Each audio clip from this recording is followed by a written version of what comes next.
Bonsoir madame, bonsoir messieurs, bonsoir mademoiselle, bienvenue dans notre édition rétrospective de la semaine. Je suis Moussa Diawara, votre fidèle serviteur. Un seul grand titre aujourd'hui, le procès M. Laurent Gbagbo, l'ancien président de la Côte d'Ivoire, s'est ouvert ce 28 janvier 2016 à La Haye. Nous avons beaucoup d'informations par rapport à cela. Et l'actualité sera entièrement dominée sur ce sujet de M. Laurent Gbagbo. Mais pour mieux faire comprendre nos amis téléspectateurs de quoi s'agit-il au fait, M. Laurent Gbagbo, le 28 novembre 2010, il y a une crise post-électorale qui s'est éclatée au lendemain des élections entre M. Laurent Gbagbo et M. Alassane Dramane Ouattara, l'actuel président de la République de Côte d'Ivoire, où les résultats des élections avaient été proclamés comme quoi Alassane Dramane Ouattara était gagnant avec 54,6%, ce qui a été rejeté par la Cour constitutionnelle pendant que M. Laurent Gbagbo était encore président de la Côte d'Ivoire. Cet incident a fait amener à une guerre civile en Côte d'Ivoire où il y a eu à peu près 3000 morts. Comme résultat de cette crise post-électorale, M. Laurent Gbagbo a été arrêté grâce à l'appui de l'ONU et des forces françaises qui ont bombardé pendant 3 jours la résidence présidentielle avant que Laurent Gbagbo ne se rende. Donc nous allons vous faire passer un élément tout de suite pour vous faire comprendre l'arrestation de M. Laurent Gbagbo avant de continuer avec cette édition spéciale sur l'arrestation, sur le procès de M. Laurent Gbagbo. C'est la régie, elle est prête. Laurent Gbagbo doit se présenter jeudi devant les juges de la Cour pénale internationale. L'ex-président est accusé. Voilà, c'était l'arrestation de M. Laurent Gbagbo. Maintenant, vous êtes en train de regarder le procès qui vient de commencer il y a tout de suite 2 jours de cela. M. Laurent Gbagbo était en train de plaider non coupable pour les faits qui lui sont reprochés. Je ne sais pas si nous avons une sonorité pour que nos amis téléspectateurs puissent entendre, mais je suis sûr que beaucoup d'entre vous sont en train de suivre ce procès avec beaucoup de passion. Beaucoup de passion sur le procès de M. Laurent Gbagbo. La question est là. Qui a gagné les élections? Et donc, quand j'ai demandé qu'on recompte les voix, ce n'était pas une phrase en l'air. Vous avez vu vous-même les documents dont dispose l'accusation et sur lesquels les voix des électeurs sont répertoriées. On a vu que dans la seule ville de Bouaké, on a ajouté 100 000 voix à mon adversaire. Donc, madame,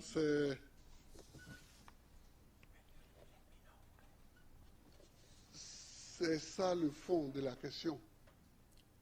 C'est ça le fond de la question. On nous a attaqué en 2002, j'ai fait mon travail. C'est-à-dire que je n'ai jamais cru que la Côte d'Ivoire allait s'en sortir par la guerre. Je n'ai jamais cru ça. J'ai toujours cru qu'on s'en sortirait. Eh bien, madame, mademoiselle, messieurs, comme vous venez de le suivre, M. Laurent Gbagbo était en train de donner une déclaration ou bien sa version des faits de pourquoi et de ceux qui n'avaient pas cru que la Côte d'Ivoire allait être au gouffre ou bien il y aurait une guerre civile en Côte d'Ivoire. Encore une fois de plus, le procès ne fait que commencer. Le deuxième jour, c'est 2 jours du procès. Le lundi, le procès va reprendre encore à La Haye.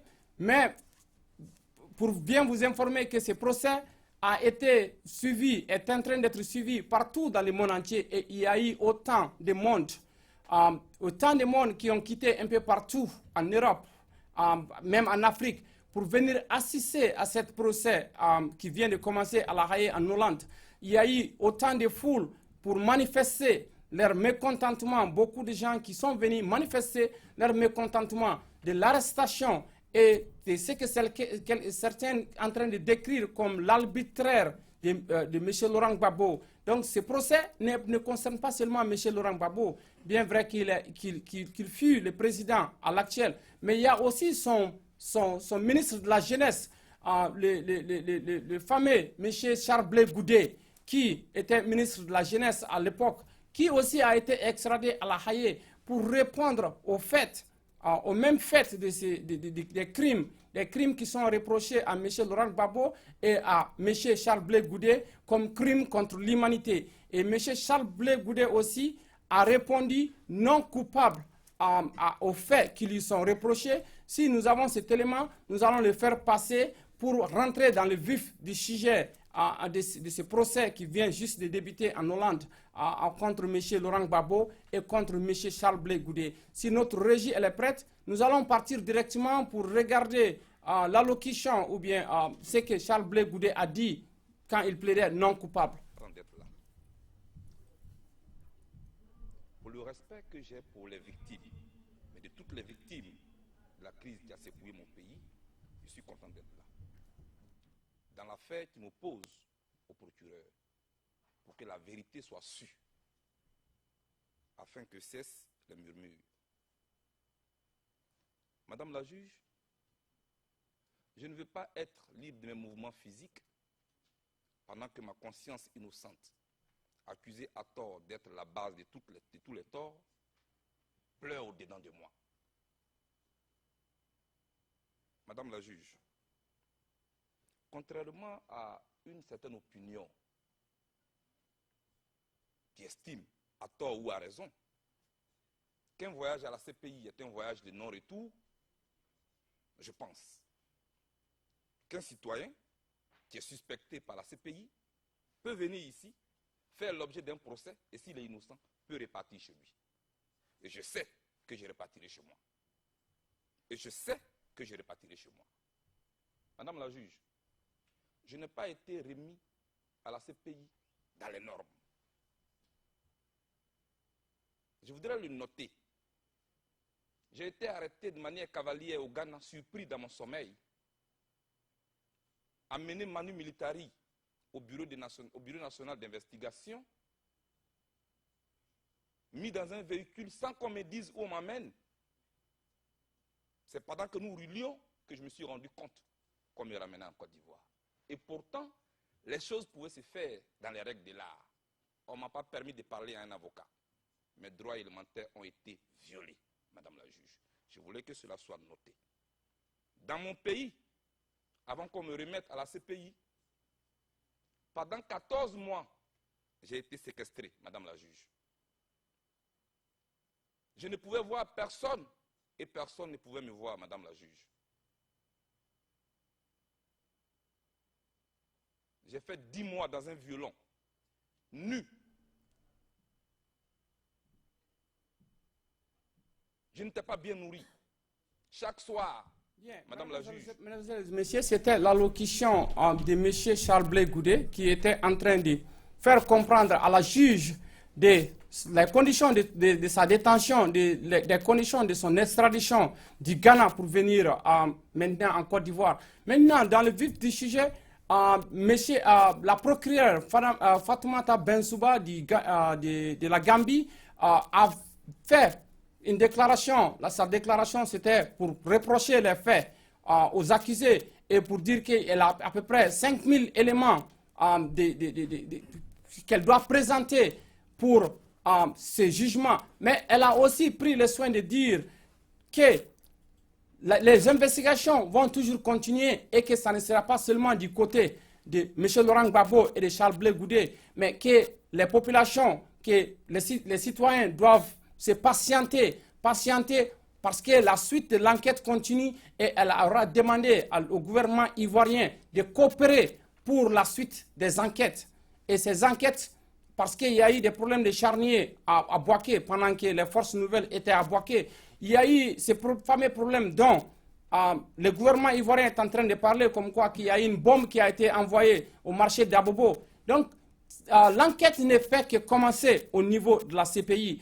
Et cette enquête, ça pourra prendre 1 an, 2 ans, sinon plus que 3 ans. Mais nous, ici à Tempo Afrique TV, nous allons continuer de suivre cet événement historique et nous allons vous faire parvenir les dernières nouvelles semaine par semaine, sinon jour par jour, pour que vous puissiez mieux comprendre de quoi s'agit-il ce procès M. Laurent Gbagbo. Mais ce procès M. Laurent Gbagbo encore est une procès de haute tension parce que la majeure partie des Ivoiriens qui croient fermement que M. Laurent Gbagbo était le gagnant des élections et M. Laurent Gbagbo lui-même qui continue de clamer haut et fort partout qu'il aurait demandé à ce qu'il y ait une recompte de voix. Donc ce procès ne fait que commencer et ce procès peut aller beaucoup plus loin qu'on ne s'entend. Donc ce n'est pas une question d'aujourd'hui, de demain ou d'un mois ou de 2 mois, parce que pour la partie civile de présenter ses preuves et pour la défense de M. Laurent Gbagbo et de Charles Blé Goudé de venir pour contredire ce que la partie civile aurait présenté, ça pourra prendre beaucoup de temps. Mais nous serons toujours là, ici à Tempo Afrique TV, pour continuer de vous informer de l'actualité du procès M. Laurent Gbagbo. Parlant dans le même chapitre de l'actualité M. Laurent Gbagbo, vous n'êtes pas sans savoir que Laurent Gbagbo sont arrêtés à La Haye, mais le gouvernement ivoirien est en train de faire face à un autre problème maintenant qui est différent du processus du procès M. Laurent Gbagbo. Et que fait face le gouvernement ivoirien? Nous avons tous assisté il y a 1 mois, 2 mois, 3 mois de cela, des écoutes téléphoniques du numéro 2 de la Côte d'Ivoire, M. Soro Kikafuri Girom, qui a révélé, c'était en train de s'impliquer dans les affaires d'un pays voisin. Et maintenant, cette même affaire d'écoute téléphonique continue de faire parler d'elle-même. Parce que la semaine dernière encore, il y a eu des nouvelles écoutes téléphoniques entre le chef d'état-major général de l'armée ivoirienne, Bagayogo, entre lui et M. Djendjere, comme pour dire que cette affaire d'écoute téléphonique continue de faire parler d'elle-même et qui crée une situation diplomatique entre la Côte d'Ivoire et le Burkina Faso, parce que les autorités burkinabèses ont émis un mandat d'arrêt contre M. Soro Girom, qui est le numéro 2 de la Côte d'Ivoire, mais qui ont aussi émis un mandat d'arrêt contre M. Blaise Compaoré, qui n'a pas eu de suite pour le moment. Donc, une tension diplomatique entre la Côte d'Ivoire et le Burkina Faso n'est pas le bienvenu, mais la réalité du terrain présentement est qu'il y a une tension diplomatique entre la Côte d'Ivoire et le Burkina Faso pour des faits. Ces 2 faits, M. Blaise Compaoré, ancien président de la République burkinabèse, est interpellé, on a lancé un mandat d'arrêt international contre lui pour qu'il puisse revenir au Burkina et répondre aux faits qui lui sont reprochés. C'est que le gouvernement ivoirien n'a pas l'intention, à ce que nous comprenions, de faire pour le moment. Mais en addition de ce mandat d'arrêt international lancé contre M. Blaise Compaoré, nous venons d'assister aussi à un mandat d'arrêt international lancé contre M. Soro Girom. Donc, les autorités burkinabèses et les autorités ivoiriennes doivent se voir, doivent se réunir pour enfin élucider l'opinion nationale et internationale de ce qui va se passer, du déroulement, de la suite de ces mandats d'arrêt lancés contre ces 2 individus. Nous comprenons aussi que nous ne voyons pas que la Côte d'Ivoire va y livrer son numéro 2 M. Soro Girom au Burkina Faso, mais le cas de M. Blaise Compaoré, qui a été président de la République burkinabèse pendant 27 ans, doit impérativement, à la compréhension de l'opinion nationale et de l'opinion internationale, doit impérativement venir au Burkina Faso pour au moins éclairer le monde entier des faits qui lui sont reprochés, ces faits qui vont de l'assassinat de Thomas Sankara à l'assassinat du journaliste Norbert Zongo. Cette histoire de Norbert Zongo et de Thomas Sankara sont des vieilles histoires qui sont là, qui n'ont pas été éclairées. Et donc, nous allons continuer de vous informer de cette situation-là aussi, de M. Blaise Compaoré et de Soro Girom. Le cas M. Laurent Gbagbo qui est à La Haye, le procès n'est fait que commencer. Nous sommes au 2e jour. Les hostilités vont reprendre le lundi, si je peux m'exprimer ainsi. Et nous serons toujours là sur ce plateau de Tempo Afrique TV pour continuer de vous informer de l'évolution de la situation. Et pour terminer ces rétrospectives spéciales d'aujourd'hui, nous allons aussi parler, comme nous parlons du Burkina Faso, un attentat, une attaque terroriste qui s'est perpétrée il y a 3 semaines de cela au Burkina Faso, qui a endeuillé le Burkina Faso, qui a fait 30 morts et pas mal de blessés. Une fois de plus, pour faire comprendre au monde entier que le terrorisme n'est pas une affaire africaine, qui n'est pas une affaire occidentale. Le terrorisme de nos jours se voit partout. L'attaque du Burkina Faso ressemblait quelque chose à l'attaque du Mali il n'y a pas longtemps, 1 mois de cela, du Radisson Blu. Donc, et le groupe terroriste qui a commis l'attaque au Mali, c'est le même groupe terroriste Al-Mouraboutine qui a réclamé l'attentat du Burkina Faso comme pour dire à la sous-région, à toute l'Afrique, d'ouvrir les yeux et de se donner main dans la main pour combattre ce fléau du mal, ce fléau qui est en train de faire endeuiller autant de pays, autant de familles. Mesdames, mesdemoiselles et messieurs, c'était juste pour l'information d'aujourd'hui rétrospective. Pour ma part, je vous donne rendez-vous encore la semaine prochaine à 15h pour un autre numéro de rétrospective. Passez une excellente soirée et bonne nuit.